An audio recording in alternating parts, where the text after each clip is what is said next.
पहले ये चीजें चल जाती थी जब ये नई नई चली थी। अब सारी एम्बेसीज जो हैं वो इन चीजों को लेके प्रॉपर अवेयर हो चुकी हैं कि लोगों ने ये एक ट्रैक पकड़ा हुआ है कि 5-6 कंट्रीज विजिट करो, अपनी ट्रैवल हिस्ट्री बनाओ और उसके बाद आके शेंजन का वीजा अप्लाई कर दो। अस्सलाम वालेकुम जी, कैसे हैं आप सब? उम्मीद करता हूँ ठीक ठाक, खुशबाश और फिट फाट होंगे। आज की वीडियो में जनाब हम बात करने वाले हैं ट्रैवल हिस्ट्री के हवाले से कि किस तरह की ट्रैवल हिस्ट्री बनाई जाए तो आगे जो बड़े यूके के शेंजन वीज़ाज या बड़ी बड़ी अम्बेसियों कंट्रियों के जो वीज़ाज हैं वो हमें अम्बेसियाँ कैसे ग्रांट करेंगी। ठीक है, तो आज की वीडियो स्पेसिफिकली इसी हवाले से होने वाली है। अच्छा यार, बात की जाए ना ट्रैवल हिस्ट्री के हवाले से तो आपको पता होगा कि आज से तकरीबन कुछ साल, 1.5 साल पहले का ये ट्रेंड एक चल रहा है कि बहुत सारे लोग जो हैं वो Malaysia, Thailand, Singapore, Vietnam, Sri Lanka वगैरह का रुख करते थे और तब काफ़ी ज़्यादा रिलैक्सेशन भी थी और अब इंटायरली इन्वायरमेंट जो है वो चेंज हो चुका है और जितनी भी अम्बेसीज हैं वो इस पैटर्न को जो है वो अब जान गई कि लोग यार इस तरफ जाते हैं, आके वीज़ा अप्लाई करते हैं, जबकि ये जेन्युइन टूरिस्ट नहीं होते। दूसरी क्या लोग गलती करते हैं कि लोग यहाँ से टूर के लिए जाते हैं कि हम यार एक टूरिस्ट हैं, हम क्या करते हैं कि ग्रुप के साथ ट्रैवल करेंगे। अब ग्रुप वालों का क्या सीन होता है कि उन्होंने स्पेसिफिक अपनी टिकट्स रखी होती हैं, उनके पास एक कोटा होता है कि हाँ टिकट्स एयरलाइन से उन्होंने ली होती हैं, सस्ती टिकट्स, और एक ग्रुप की सूरत में कि हम इन डेट्स को लेके इन डेट्स तक हमें जो है वो जाना है। अब वो होता क्या है कि 4 से 5 कंट्रीज का आपको वो पैकेज तो बना देते हैं, लेकिन उसमें जो डेज होते हैं वो बहुत कम होते हैं। आप जा रहे हैं जनाब 4 से 5 कंट्रीज घूमने और आपके पास टोटल ड्यूरेशन है इन सारी कंट्रीज को घूमने की 5 to 10 डेज या फिर 10 to 12 डेज। ठीक है, उसके बाद आप जो है वो वापस आ जाते हैं। अब इसके बाद होता क्या है कि जब आप 8-10 दिन के अंदर 4 से 5 कंट्रीज विजिट करके आते हैं तो वीजा ऑफिसर जब आप अब अगला अच्छी एम्बेसी में अप्लाई करते हैं, वहां पे आप प्लान देते हैं 7-8 दिन का एक ही बारी में, तो वो कहते हैं कि भाई ये बंदा 5 से 10 दिन के अंदर 4 कंट्रियां घूम आया और अभी 6 से 7 दिन का ये यहाँ पे प्लान दे रहा है। ठीक है, उसके बाद वो इस पैटर्न को भी कंसिडर करते हैं कि यार ये वाकई ही कुछ जेन्युइन बंदा है या इसने 4-5 दिनों में क्या घूमा होगा। पहले ये चीजें चल जाती थी जब ये नई नई चली थी। अब सारी एम्बेसीज जो हैं वो इन चीजों को लेके प्रॉपर अवेयर हो चुकी हैं कि लोगों ने ये एक ट्रैक पकड़ा हुआ है कि 5-6 कंट्रीज विजिट करो, अपनी ट्रैवल हिस्ट्री बनाओ और उसके बाद आके शेंजन का वीजा अप्लाई कर दो, यूके का वीजा अप्लाई कर दो, ऑस्ट्रेलिया, न्यूजीलैंड, यूके, यूएसए, इन कंट्रीज का आगे फर्दर वीजा अप्लाई कर दो, फिर वो वहां से वापस नहीं आते। तो अब अम्बेसियां जो हैं वो जान गई हैं कि यार ये लोग हमें जो है ना वो मामू बनाते हैं और ये कोई टूरिस्ट है नहीं, बस ये एक ग्रुप के साथ जाते हैं और टूर करके वापस आ जाते हैं। ऐसा नहीं मैं कहता कि वीजाज नहीं ग्रांट होते, बहुत सारे लोगों के वीजाज इन ट्रैवल हिस्ट्रीज के बाद लग भी जाते हैं, लेकिन एक अक्सर आपने, मैं यूके के रिफ्यूजल्स पढ़ता रहता हूँ, क्लाइंट्स अक्सर शेयर करते हैं कि भाईजान हमने ये ट्रैवल किया था इतना और यूके वालों ने हमारी ट्रैवल हिस्ट्री के ऊपर ऑब्जेक्शन लगा दिया है। बेसिकली वो रीजन ही ये होती है, वो कहते हैं कि भैया आपने 7-8 दिनों में 4-5 कंट्रीज विजिट कर ली हैं और अभी आप 7-8 दिन का प्लान दे रहे हैं, तो ना तो आपके फाइनेंस के साथ ये मैच हो रहा है, ना मैं आपका जो पीछे आपने ट्रैवल किया उससे मुझे कुछ समझ में आ रही है कि आपने क्या कुछ एक्सप्लोर कर लिया होगा उसमें। तो मुझे नहीं लगता कि आप एक जेन्युइन जो है वो विजिटर हैं, तो उसकी बेस के ऊपर वो आपकी जो एप्लीकेशन है उड़ा देते हैं। तो बेसिकली आपने जब ट्रैवल करना है तो कोशिश करें कि अगर आप लाखों रुपए अपने लगा रहे हैं तो आप 4 से 5 दिन जो हैं वो एक कंट्री में गुजारें। मैं अब मेरी अगर आप पिछली वीडियोस भी देखें, मैंने आज तक कभी भी किसी दोस्त के साथ या अपना ग्रुप के साथ ट्रैवल नहीं किया। मेरी सारी की सारी जो है वो सोलो ट्रैवलिंग है, सिवाय एक इजिप्ट वाली कंट्री के।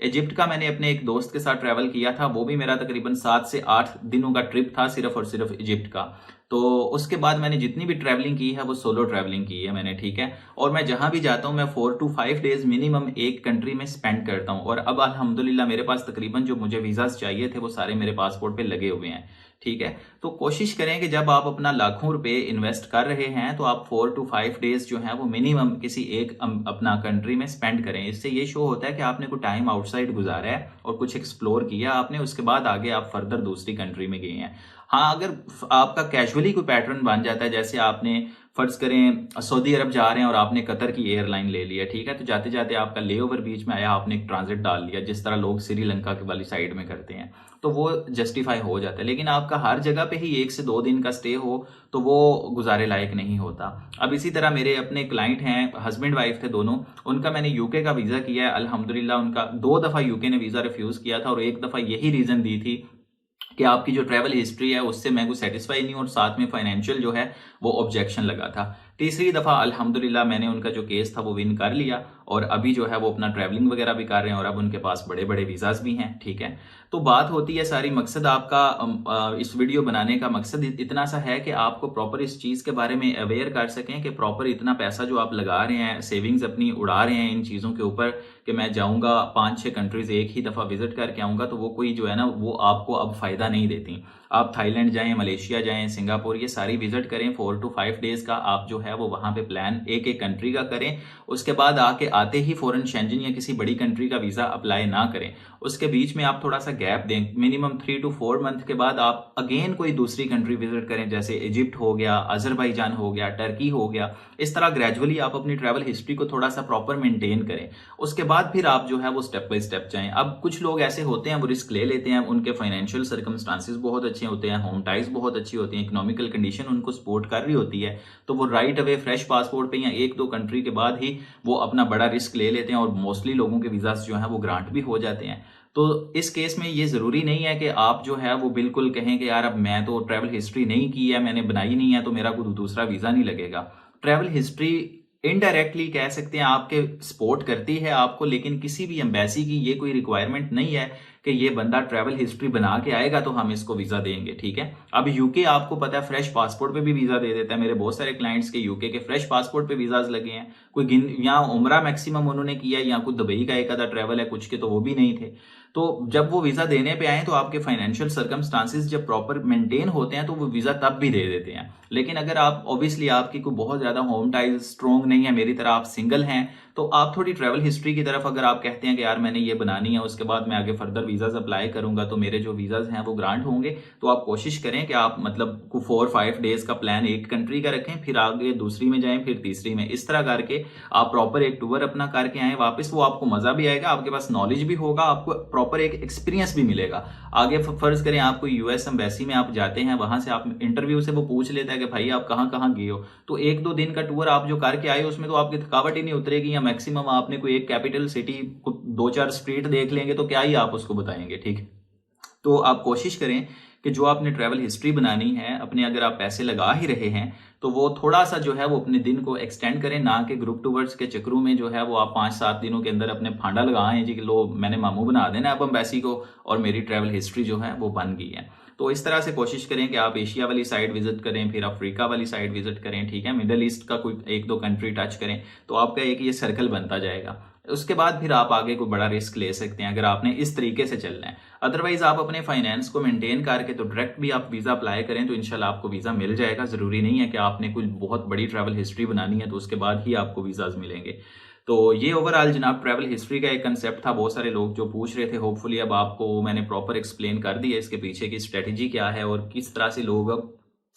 इस चीज़ का शिकार हो रहे हैं कि वो फंस जाते हैं इस चीज़ में, पैसे भी लगाते हैं लेकिन वीज़ाज नहीं आगे लगते। तो आपने इन चीज़ों से बचना है और इंशाल्लाह आपकी सारी जो परेशानियां हैं वो दूर हो जाएंगी। बाकी अगर आपने किसी भी कंट्री की सर्विसेज लेनी हो टूरिस्ट वीज़ा के हवाले से, बिजनेस वीज़ा के हवाले से, जैसे यूके है, कनाडा है, यूएस है, या शेंजन कंट्रीज हो सकती हैं, हांगकॉन्ग, जापान, एशिया वाली साइड, तो आप मेरा ये व्हाट्सएप का नंबर गिवन है, आप कांटेक्ट कर सकते हैं। अपनी असेसमेंट करवानी हो अपनी एप्लीकेशन की वो आप करवा सकते हैं, तो नंबर पे आप कांटेक्ट कर लीजिएगा। तो इंशाल्लाह ताला आपके सारे जो मसले हैं वो हम कोशिश करेंगे कि उनको हल कर दिया जाए। बाकी अपना बहुत सारा ख्याल रखें, मुझे दुआओं में याद रखिएगा। इंशाल्लाह मिलते हैं किसी नई वीडियो में। और अगर आपको कोई स्पेसिफिक टॉपिक आपके माइंड में है, आप चाहते हैं कि हम इस टॉपिक के ऊपर भी वीडियो बनाएं, तो नीचे कमेंट्स में मुझे लाजमी बताइएगा। बाकी दुआओं में याद रखें, मिलते हैं किसी नई वीडियो में। Till then take care, bye bye,